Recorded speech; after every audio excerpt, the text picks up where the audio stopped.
Hi everyone and welcome back. Today I am with my fellow coworkers here at JDRF who also have type 1 diabetes, and I'm going to let them introduce themselves and we're going to talk a little bit about what it's like to work with other people who have type 1. I'm Lala. I've had type 1 for a little over 20 years.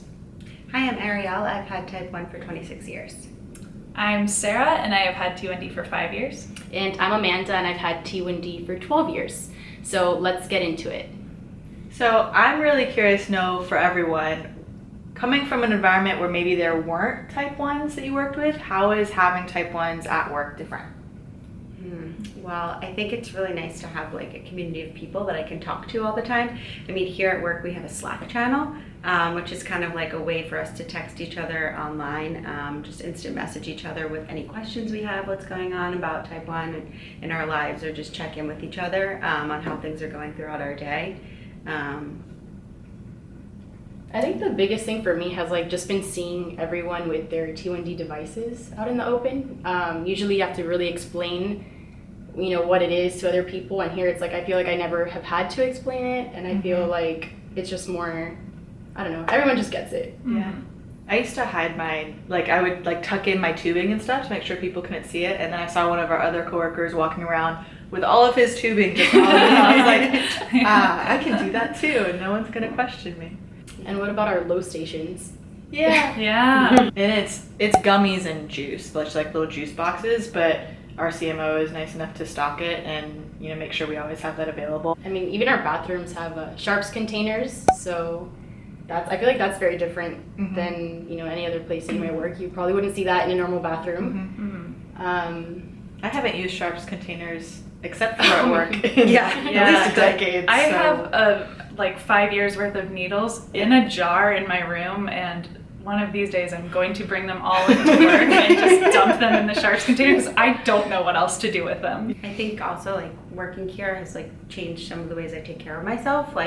After meeting all of my colleagues, I never had a Dexcom, I never had a continuous glucose monitor, and now I have one, and my colleagues helped me through, navigated me through how to use it and put it on, and they were kind enough to say, oh, I'll take you to the bathroom and put it on for you. So it didn't come to that, but if it needed to, it could have. And so, it's having that support system of people who know how to do that and brought me to that place where, I needed it and they were willing to help me is amazing. And I'm always asking you questions about it being on injections and different things, different ways of managing on injections. So she's been awesome helping me with that too. So.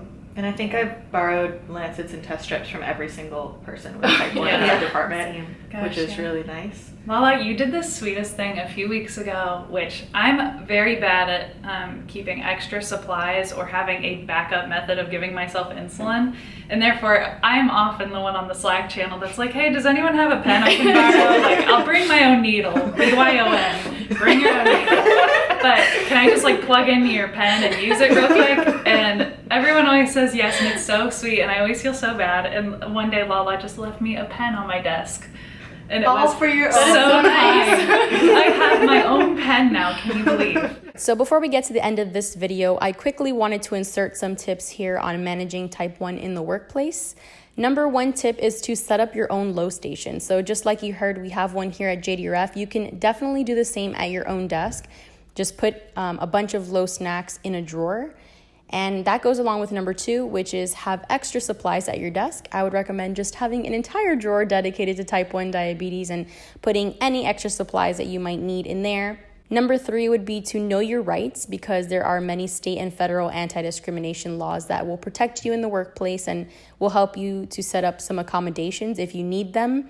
This is especially important if you're in a workplace where they're not familiar with type 1. And my last tip is, if you're comfortable talking about type 1 to your colleagues, I would recommend doing that, because often people who don't have type 1 are really interested in learning more about it, especially if they're close colleagues of yours. They definitely will appreciate your openness and be willing to talk to you about it. And I know our situation is unique because most people don't ever get to even work with maybe even one person who has type 1, and we get to work with, we're just a small amount of the type 1s that are here at JDRF. But I guess it just says the importance of having others around you, whether it's in your social life or however it may be, that also have type 1 and can relate to you. So what do you guys suggest as ways that people can reach out to others?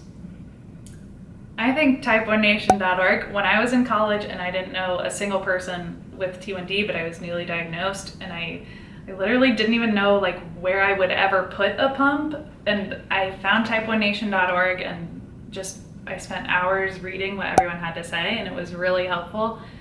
So go on Type1Nation.org. You can search terms. You can, if you have a very specific question, I can almost guarantee that someone has already asked that question, and you can see all these people's responses and just feel connected to the community in some way. You know, volunteering with my local chapter was really, really big for me, and getting involved in their events. I've lived a lot of different places, so I've been involved in a lot of different chapters, and each chapter kind of has their own special flavor of events and things that they do. But meeting other people, even if they don't have type 1, but who really care about the community, was really nice. And then also volunteering at events where I got to talk to newly diagnosed families. It helped me understand how connected we all are and how much we can help each other. And giving back made it feel better, which was nice. Yep. All right, so I guess that is it for today. Thank you guys for watching, and we will see you next time.